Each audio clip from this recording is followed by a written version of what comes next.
Assalamualaikum warahmatullahi wabarakatuh. Halo semua, selamat datang di podcast Learning Journal yang ketiga. Perkenalkan, nama saya Amrizky, peserta Latsar Kementerian Hukum dan Hak Asasi Manusia, nomor absen 21, angkatan 127, gelombang 5 tahun 2022. Untuk chapter 3 kali ini, saya akan menjelaskan tentang analisis isu kontemporer. Pada materi kali ini, kami sangat dituntut aktif dalam memahami materi melalui tugas-tugas dan juga dalam menganalisis isu kontemporer yang ada pada unit pelaksanaan tugas masing-masing peserta Latsar. Metode pembelajaran kali ini disampaikan dengan dua cara, yaitu sinkronus, yaitu di mana kita bersama berdiskusi secara langsung dengan pemateri, dan disampaikan dengan asinkronus, yaitu di mana kita mempelajari materi secara mandiri pada modul yang sebelumnya yang telah dipelajari pada halaman MOOC. Saya akan mengajak teman-teman untuk mengupas lebih dalam mengenai analisis isu kontemporer. Yang pertama, mengenai konsep perubahan. Perubahan adalah sesuatu yang tidak bisa dihindari dan menjadi bagian dari perjalanan peradaban manusia.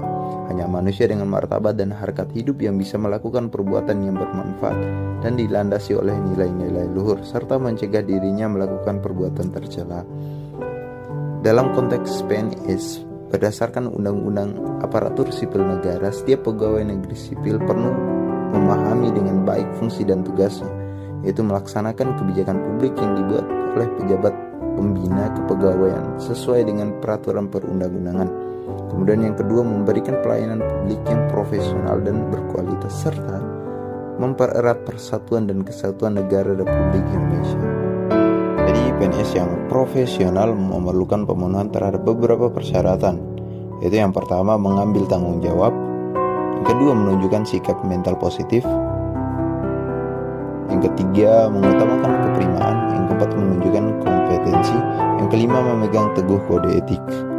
Adapun perubahan lingkungan strategis yang ditinjau dari pandangan Uri Brovin-Berener, ada 4 level lingkungan strategis yang dapat mempengaruhi kesiapsiagaan PNS dalam melakukan pekerjaannya sesuai bidang tugasnya masing-masing, yaitu yang pertama, individu, keluarga, masyarakat pada level lokal dan regional, kemudian nasional, dan juga dunia. Oleh karena itu, pemahaman perubahan dan perkembangan lingkungan strategik pada tataran makro merupakan faktor utama yang akan menambah wawasan PNS. Wawasan tersebut melingkupi pemahaman terhadap globalisasi, demokrasi, desentralisasi, dan daya saing nasional. Sipil dihadapkan pada pengaruh yang datang dari eksternal juga internal, yang kian lama kian merengus kehidupan berbangsa dan bernegara. Sebagai konsensus dasar berbangsa dan bernegara, fenomena-fenomena tersebut menjadikan pentingnya setiap PNS mengenal dan memahami secara kritis terkait dengan isu-isu kritikal yang terjadi saat ini atau bahkan berpotensi terjadi. Isu-isu tersebut diantaranya bahaya paham radikalisme atau terorisme, kemudian bahaya narkoba, cybercrime, money laundry, korupsi, proxy war. Dengan memahami penjelasan di atas, maka yang perlu menjadi fokus perhatian adalah mulai membenahi diri dengan segala kemampuan, kemudian mengembangkan berbagai potensi yang dimiliki dengan memperhatikan modal insani. Kita akan membahas tentang modal insani. Modal insani dalam menghadapi perubahan lingkungan strategis, yang dimaksud di sini istilah modal atau kapital dalam konsep modal manusia.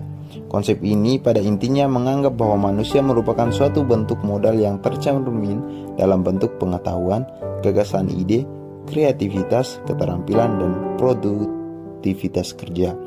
Modal manusia adalah komponen yang sangat penting di dalam organisasi. Manusia dengan segala kemampuan, bila kerahkan keseluruhannya, akan menghasilkan kinerja yang luar biasa. 6 komponen dari modal manusia yang dibahas oleh Ancok 2022. Yang pertama, model intelektual. Model intelektual adalah perangkat yang diperlukan untuk menemukan peluang dan mengelola perubahan organisasi melalui pengembangan sumber daya manusianya. Selanjutnya, modal emosional. Kemampuan lainnya dalam menyikapi perubahan ditentukan oleh kecerdasan emosional. Setiap PNS pasti bekerja dengan orang lain dan untuk orang lain. Kemampuan mengelola emosi dengan baik akan menentukan kesuksesan PNS dalam melaksanakan tugas. Kemampuan dalam mengelola emosi tersebut disebut juga sebagai kecerdasan emosi. Kemudian, modal sosial. Modal sosial adalah jaringan kerjasama di antara warga, masyarakat yang memfasilitasi pencarian solusi dari permasalahan yang dihadapi mereka. Rasa saling percaya, saling pengertian, dan kesamaan nilai dan perilaku yang mengikat anggota dalam sebuah jaringan kerja dan komunitas. Modal sosial ditunjukkan untuk menumbuhkan kembali jejaringan kerjasama dan hubungan interpersonal yang mendukung kesuksesan, khususnya kesuksesan sebagai PNS, sebagai pelayan masyarakat yang terdiri atas kesadaran sosial, yaitu kemampuan berempati terhadap apa saja yang sedang dirasakan oleh orang lain.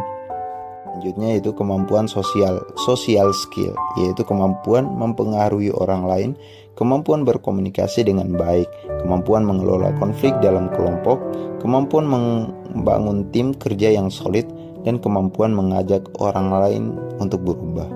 Keempat yaitu modal ketabahan. Konsep modal ketabahan berasal dari Paul G. Stolz 1997. Ketabahan adalah modal untuk sukses dalam kehidupan, baik dalam kehidupan pribadi maupun kehidupan sebuah organisasi birokrasi. Berdasarkan perumpamaan pada para pendaki gunung, Stolz membedakan 3 tipe manusia: quitter, camper, dan climber. Dan yang kelima yaitu modal etika atau moral. Kecerdasan moral sebagai kapasitas mental yang menentukan prinsip-prinsip universal kemanusiaan harus diterapkan ke dalam tata nilai, tujuan, dan tindakan kita, atau dengan kata lain adalah kemampuan membedakan benar dan salah.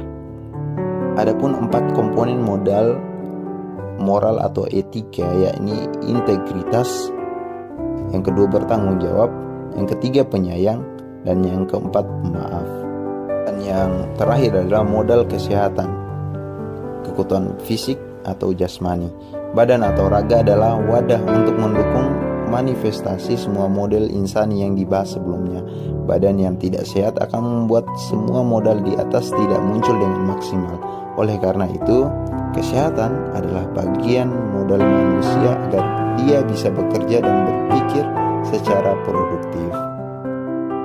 Sekarang berdasarkan penjelasan di atas, perlu disadari bahwa PNS sebagai aparatur negara dihadapkan pada pengaruh yang datang dari eksternal juga internal, yang kian lama kian mengerus kehidupan berbangsa dan bernegara, yaitu Pancasila, Undang-Undang Dasar 1945, Negara Kesatuan Republik Indonesia, dan Bhinneka Tunggal Ika sebagai konsensus dasar berbangsa dan bernegara. Fenomena tersebut menjadikan pentingnya setiap PNS mengenal dan memahami secara kritis terkait isu-isu strategis kontemporer, di antaranya korupsi, narkoba, paham radikalisme atau terorisme, money laundering, proxy war, dan kejahatan komunikasi massal seperti cybercrime, hate speech, dan hoax, dan lain sebagainya. Pun beberapa cara dalam menganalisis isu-isu kontemporer. Yang pertama yaitu analisis SWOT, adalah sesuatu metode analisis yang digunakan untuk menentukan dan mengevaluasi, mengklarifikasi, dan memvalidasi perencanaan yang telah disusun sesuai dengan tujuan yang ingin dicapai. Ini didasarkan pada logika yang dapat memaksimalkan kekuatan dan peluang, namun secara bersamaan dapat meminimalkan kelemahan dan ancaman. Juga dapat ditempuh menggunakan gap analysis, adalah perbandingan kinerja aktual dengan kinerja potensial atau yang diharapkan. Metode ini merupakan alat evaluasi bisnis yang menitik beratkan pada kesenjangan kinerja perusahaan saat ini dengan kinerja yang sudah ditargetkan sebelumnya, misalnya yang sudah tercantum pada rencana bisnis atau rencana tahunan pada masing-masing fungsi perusahaan. Demikianlah pembahasan kita mengenai analisis isu kontemporer kali ini. Semoga lewat penjelasan tadi kita dapat menambah wawasan, mengenal, memahami secara kritis terkait isu-isu strategis kontemporer. Demikian, terima kasih dan sampai jumpa.